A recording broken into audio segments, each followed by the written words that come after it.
Hey there, All Things MSP crew. I am here for another vendor update. This is kind of a combination vendor update and pitch it conversation because Giant Rocketship and Dustin Puryear are here. And of course, they're going through the pitch it competition, but they've also never had the opportunity to do a vendor update here. So we wanted to fix that. And so joining me today is Dustin from Giant Rocketship. Dustin, how are you doing? I'm doing great, Anthony. How are you doing? I'm doing great. So I guess because this is the first time we've had you on, probably the best way to start this is to introduce yourself, because you did own an MSP, and I think that's important for people to know, and then introduce Giant Rocketship to tell us what you're doing now. Yeah, absolutely. So Dustin Puryear, founder. I used to own an MSP. So it's important for people to understand. I understand the problems in that space. A vendor now, solution provider. And so Giant Rocketship solves the problem for MSPs where they always have more work than people. And we solve that by ensuring work gets to the right people. People do the right work and they do it at the right time through our automation of triage, dispatch, scheduling, and escalations. Awesome. Now we'll get into maybe how you guys do that later, but one of the things that we were talking about before we actually started and hit the record button was the things you've learned going from being an MSP to going to a vendor. And the probably the one that I think a lot of people would get the most education about is marketing, because you said there's some pretty interesting things that you discovered moving to the vendor side versus being on the MSP side. Yeah, absolutely. So one thing I always caution MSPs on is they over focus on the technical and they under focus on the sales and marketing.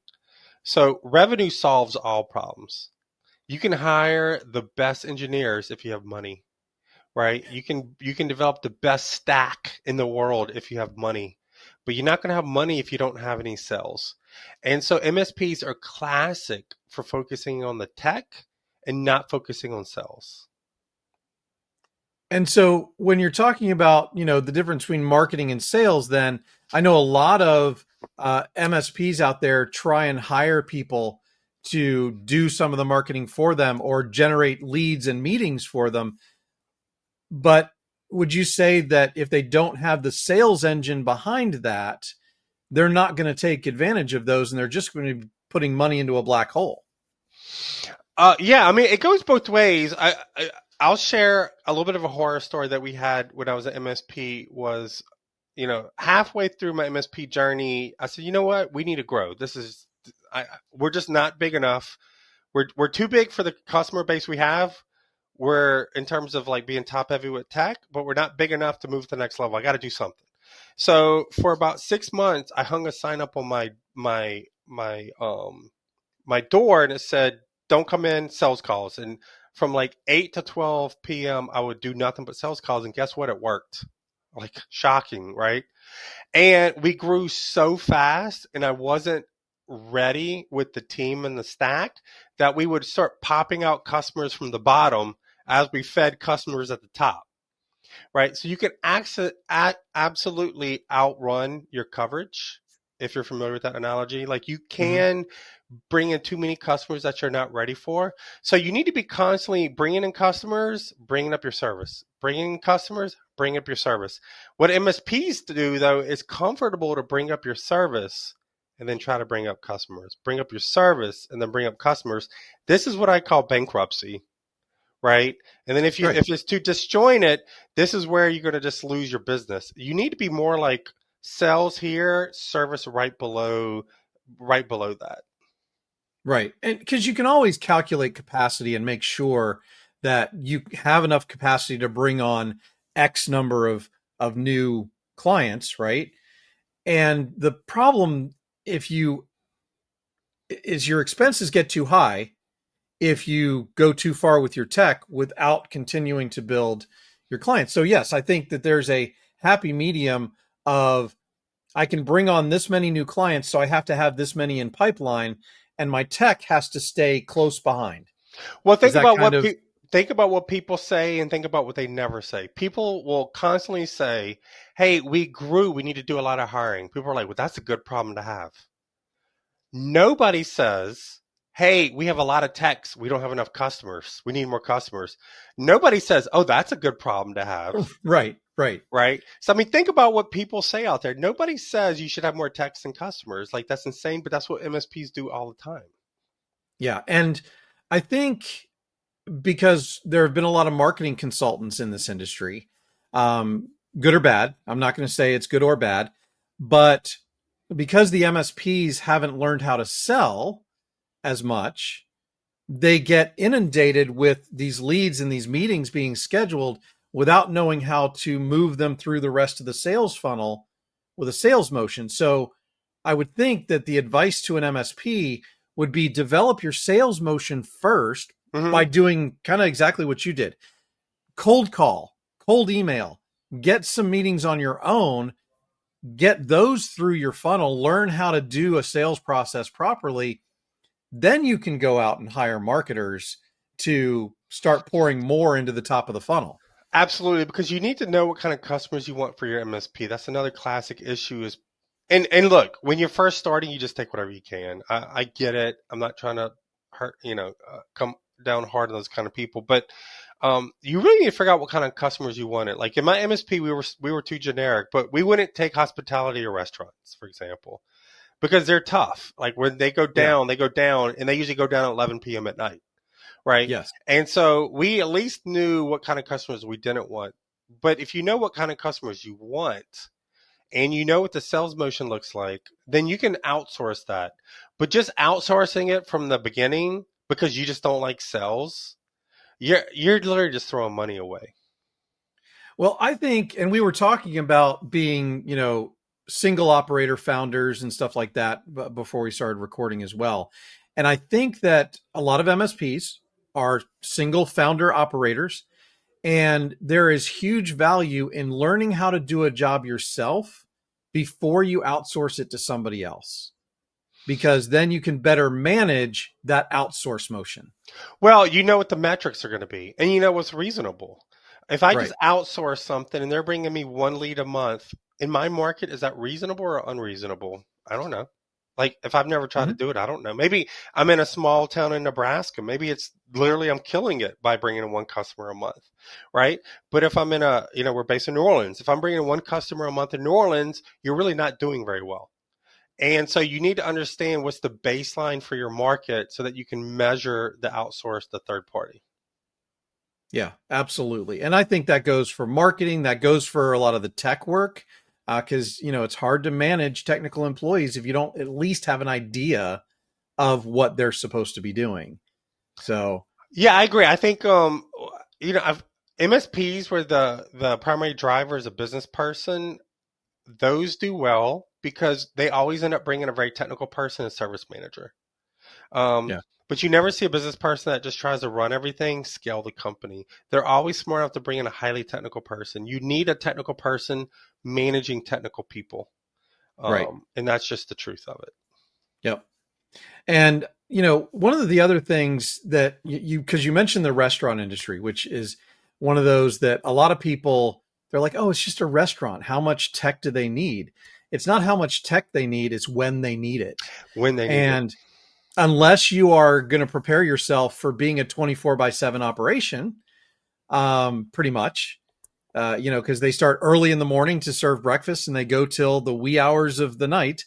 Um, that's something that you have to do. So, what are some other categories like that MSPs can accidentally get themselves into that they may not want to service that type of industry because of an issue like the timing? Well, any 24/7 shop, I think you need to be careful with.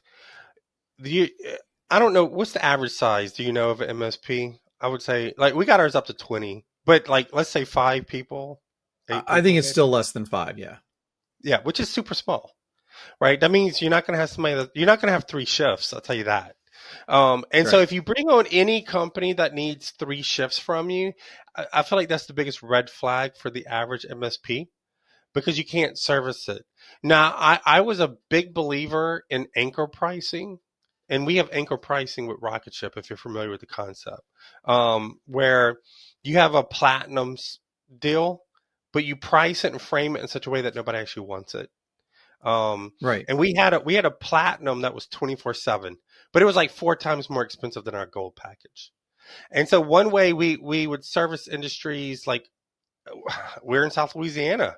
We have a ton of chemical petroleum plants here.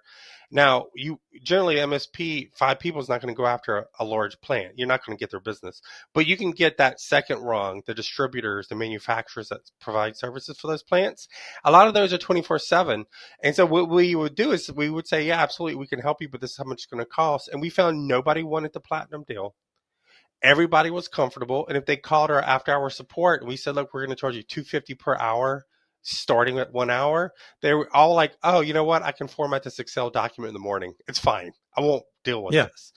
But if you get into a 24/7 contract, you have to suddenly help people figure out how to format their Excel document that's not opening at 2 a.m. in the morning. So you need to be mindful of these things.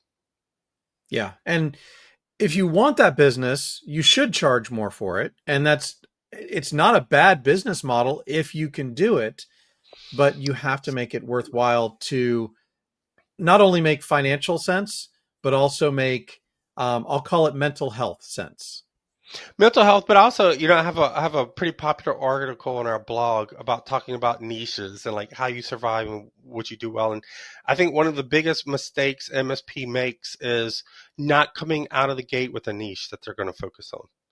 And South Louisiana, if now you can't just get into these big plants without some money, but if you say, hey, look, we only service plants that have between, 10 and 50 people, but we provide 24-hour support.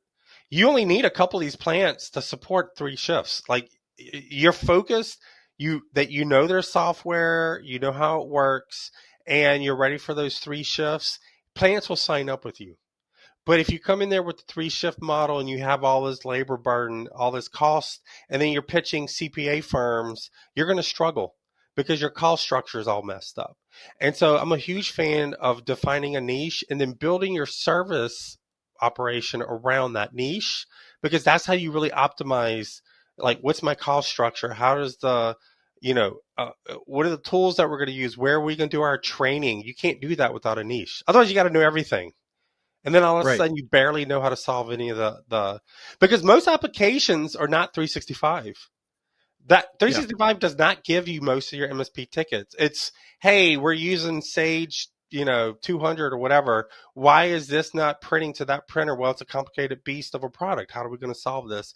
You need some domain experts on that tech to really be profitable in those spaces.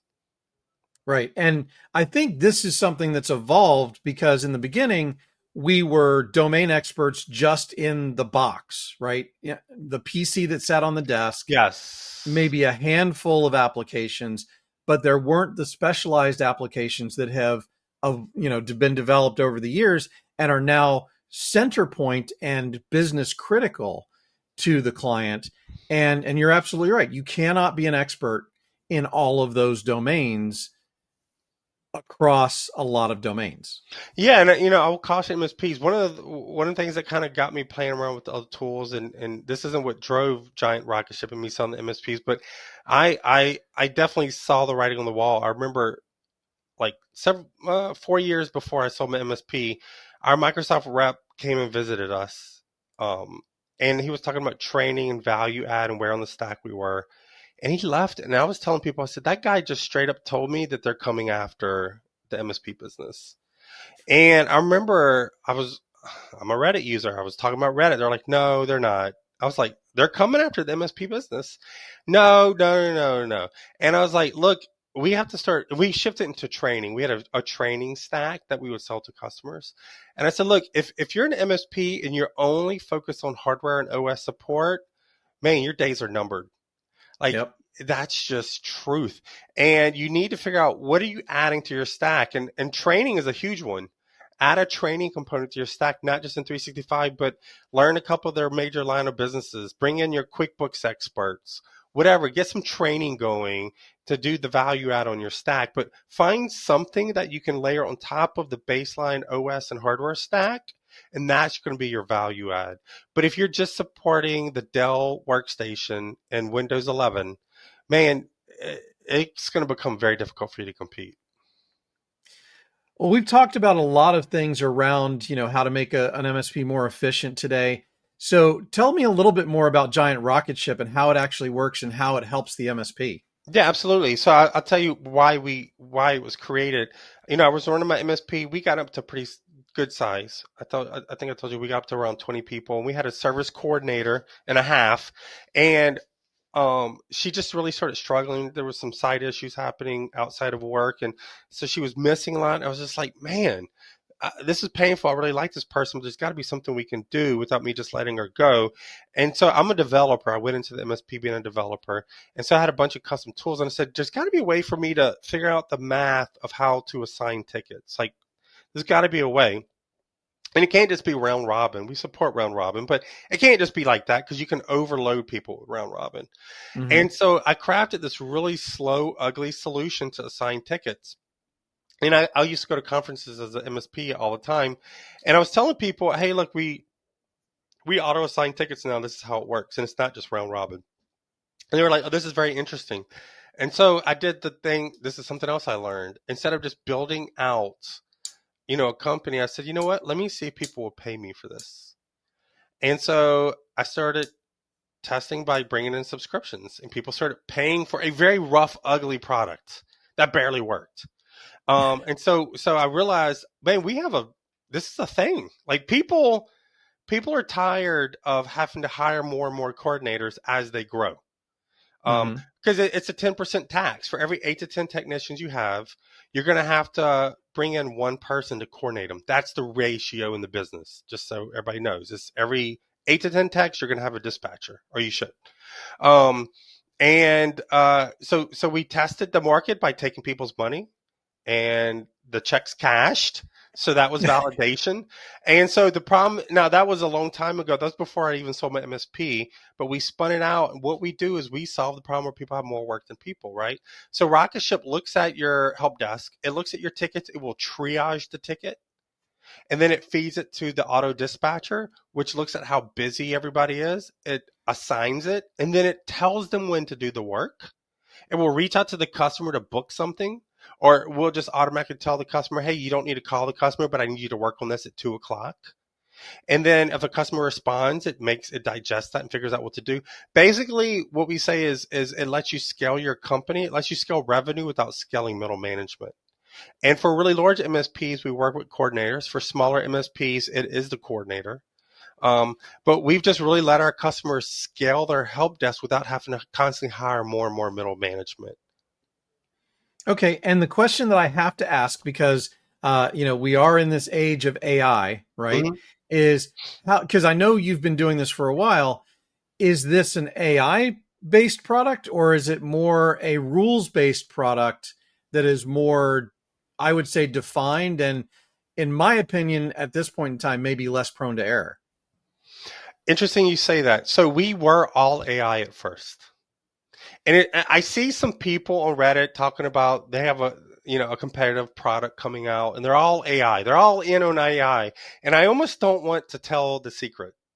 I almost don't want to say what I'm about to say because I want them to spend the money that we spent, but I'm going to do it anyway. Dispatching using AI doesn't work. Now, it will figure it out. And because that's what we did at first. It will say, hey, Eric on average works Meraki tickets. What we found at service managers, that's not how they work. Because they may say, you know what, Eric does work those tickets, but he kind of sucks at it. Right? Like we only did it, but now we have this new hire. How do we I have to go retrain the AI. Like we found that they didn't want it. For triage, AI is beautiful. We absolutely raw in on AI. We actually have reduced the AI footprint on the smart dispatch, the routing, and moved more to a rules-based engine. And you know what? Service managers love it. You know why? Because they can predict the outcome every single time, and they can reproduce the outcome. They don't want to do it, But if they want to take a piece of paper and figure out everybody's PTO schedule, how busy they are, what the priority of the tickets, if they have 30 minutes, they can figure out why Smart Dispatch made the decision it did. With AI, it works 80% of the time. 20% of the time, you can't figure out why it did it, right? And so what we found was we had to roll back AI in Smart Dispatch because service managers didn't like it. And with triage, all in, right? With our scheduling, very rules based, it's very logic driven. You can reproduce its outcomes with a piece of paper if you have enough time. Um, but so I think that what we've learned over the past 2.5, 3 years is be smart where you put the AI, but don't be an AI only company because people don't like it. Yeah, I love that Don't approach. let any competitors see this video though, because I just saved them a ton of money. Well, with the way YouTube videos go, they won't watch until the end anyway. So I'll be viral. This will be viral. We're going to have at least 50 views. It's going to be crazy, Eric. at least 50 views. At least 50. Yeah. Although, and I have to say something because Tim Golden talked about this the other day. He talked about what is trending on LinkedIn, and it's the stupid stuff that's trending on LinkedIn. I happen to post, which this absolutely does not fall into.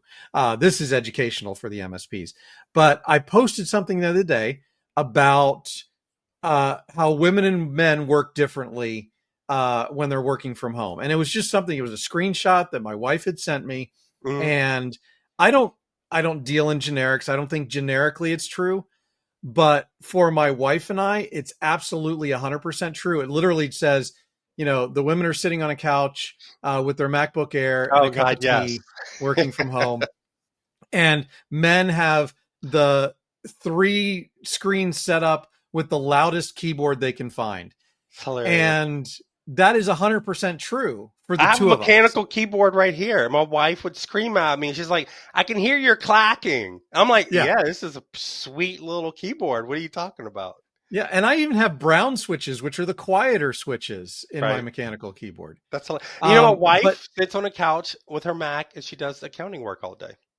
yeah. And, I'm, again, not trying to paint the whole population with a brush, but it was funny because that's exactly what my wife and I do.